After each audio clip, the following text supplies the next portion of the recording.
कहता है कि इस्राएलियों ने यहोवा की दृष्टि में बुरा किया और परमेश्वर ने उन्हें शैतान के वश में कर दिया। मिधानियों को शैतान की तरह ले लो, क्योंकि अब हमारा युद्ध किसी इंसान से नहीं है। आज जब एक व्यक्ति प्रभु से दूर होता है, आज जब एक व्यक्ति परमेश्वर को देख नहीं पाता, क्योंकि धर्म का चश्मा लगा लेता है, जात का चश्मा लगा लेता है, उसे फिर परमेश्वर दिख नहीं सकता। अगर परमेश्वर को देखना है तो अपने आप को संसार से दूर करके, अपनी आत्मिक आंखों को खोल के हमें परमेश्वर को देखना पड़ेगा कि परमेश्वर किसी धर्म या जात का नहीं, परमेश्वर मेरा परमेश्वर है जिसने मुझे पैदा किया और वो मुझे छुटकारे में देखना चाहता है। बाइबल कहती है जब इस्राएलियों ने परमेश्वर की दृष्टि में बुरा किया तो उसने उन्हें मिधानियों के वश में कर दिया और वो उनके बीजों के ऊपर हमला करने लगा।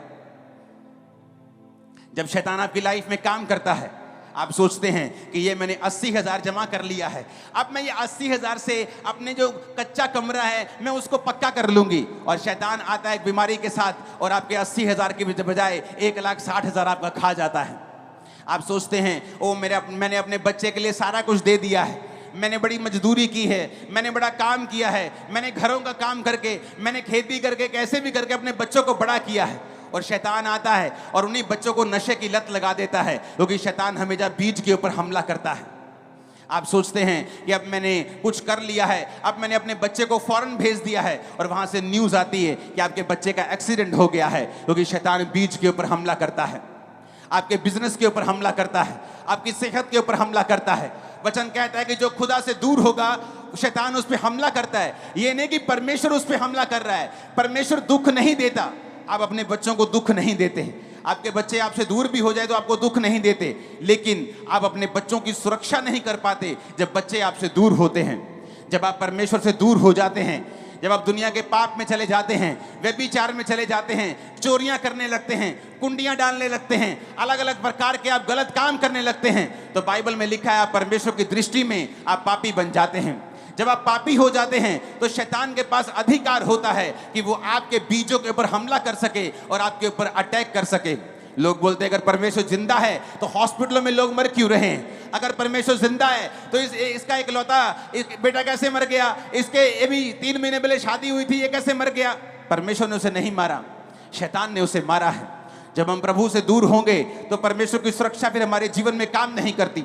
जो परम प्रधान के छाए हुए स्थान में बैठा रहेगा वो सर्वशक्तिमान की छाया में ठिकाना पाएगा, लेकिन वही ठिकाना पाएगा जो उसके छाए हुए स्थान में बैठा होगा। अगर हम परमेश्वर से दूर हैं तो शैतान हमारे बीजों के ऊपर हमला करता है। वो नहीं चाहता हमारे बच्चे नशों से आज़ाद रहें, वो नहीं चाहता हम बीमारियों से आज़ाद रहें, वो ये चाहता है कि हमेशा हमारे फाइनेंस के ऊपर अटैक होता ही रहे, हम कभी घर ना बनाने पाएं, ब्लेसिंग ना लेने पाएं, हमारे बच्चे कभी आज़ाद ना होने पाएं, हम बीमारियों से रहित होने, वो कभी नहीं चाहता शैतान। वो चाहता है कि हम फंसे रहें। और बाइबल कहती है परमेश्वर जो प्रेमी परमेश्वर है, जो पिता है, जो आपकी तरह जब एक पिता अपने बच्चे के लिए जान तक देने के लिए आ जाता है, वो परमेश्वर आपके छुटकारे का इंतजाम करता रहता है और वो आपको छुटकारा देना चाहता है, वो आपके बीजों को नष्ट होने से बचाना चाहता है। यशाया 61 उसकी 1 से 3 आयत के बारे में यीशु मसीह के बारे में लिखा है। वो प्रेमी परमेश्वर है, वो पुराने समय में भी प्रेमी परमेश्वर था, वो 1500 साल यीशु मसीह के जन्म के पहले भी प्रेमी था, यीशु मसीह के जन्म के बाद भी वो प्रेमी परमेश्वर है। बाइबल कहती है यीशु मसीह के बारे में, यशाया 61 उसकी 1 से 3 आयत, यशाया की पुस्तक जो यीशु मसीह के जन्म के 700 साल पहले लिखी गई, उस नबी ने परमेश्वर के बारे में लिखा। उसने कहा प्रभु यहोवा का आत्मा मुझ पे है, क्योंकि यहोवा ने सुसमाचार सुनाने के लिए मेरा अभिषेक किया। मुझे इसलिए भेजा कि मैं खेदित मन के लोगों को शांति दूं, बंदियों के लिए स्वतंत्रता का और कैदियों के लिए छुटकारे का प्रचार करूं। प्रभु यीशु मसीह ने कहा जिस समय इजरायली दुहाई देते थे और वो राजा की बड़ी कैद में थे, दुखों में थे, जकड़न में थे, बॉन्डेज में थे, पेनफुल बॉन्डेज, एक ऐसा बंधन जो दर्दनाक है, तो परमेश्वर ने कहा मैंने मूसा को भेजा था। जब मिधानियों के वश में तुम पड़ गए और तुम्हारे बीजों को नाश किया जाने लगा तो मैंने गिदोन को भेजा था। लेकिन वचन कहता है कि अंत के दिनों में वो सिर्फ इजरायलियों के छुटकारे के लिए काम नहीं करेगा, वो पूरे जगत के छुटकारे के लिए काम करेगा। इसलिए वचन कहता है कि प्रभु यीशु मसीह इसलिए जन्म उसने लिया कि अब्राहम की आशीष अन्य जातियों तक पहुंचे। क्या थी अब्राहम की आशीष? कि कोई दुश्मन तुम पे कब्जा नहीं कर सकता, कोई शैतान तुम पे कब्जा नहीं कर सकता। तुम परमेश्वर के लोग होंगे, तुम सर्वप्रथम होगे, तुम सिर होगे, तुम पूंछ नहीं होगे। अब परमेश्वर ने देखा वो समय आ चुका है कि अब ये छुटकारा सिर्फ इजरायली लोगों तक नहीं रहे, ये छुटकारा पूरे जगत तक जाए। और वचन कहता है इसीलिए प्रभु यीशु मसीह ने जन्म लिया कि अब ये छुटकारा सिर्फ इजरायलियों के पास नहीं होगा, अब मैं जगत के हर उस व्यक्ति को छुटकारा दूंगा, वो किसी भी धर्म, जात, रंग, रूप का क्यों ना हो। जो कोई प्रभु यीशु मसीह के ऊपर विश्वास करेगा, मैं उन्हें छुटकारा दूंगा। मैं उनके बीजों को बचाऊंगा। शैतान उनके बच्चों को नाश नहीं कर पाएगा, शैतान उनके शरीरों को नाश नहीं कर पाएगा, शैतान उनके जीवन को नाश नहीं कर पाएगा, उनके फाइनेंस को, उनके खेतों को नाश नहीं कर पाएगा। ये परमेश्वर का मकसद था। तो इसलिए वचन कहता है, यीशु मसीह ने कहा यहोवा का आत्मा मुझ पे है। किसके लिए? धर्म परिवर्तन करवाने के लिए, तुम्हारे पैसे छीनने के लिए।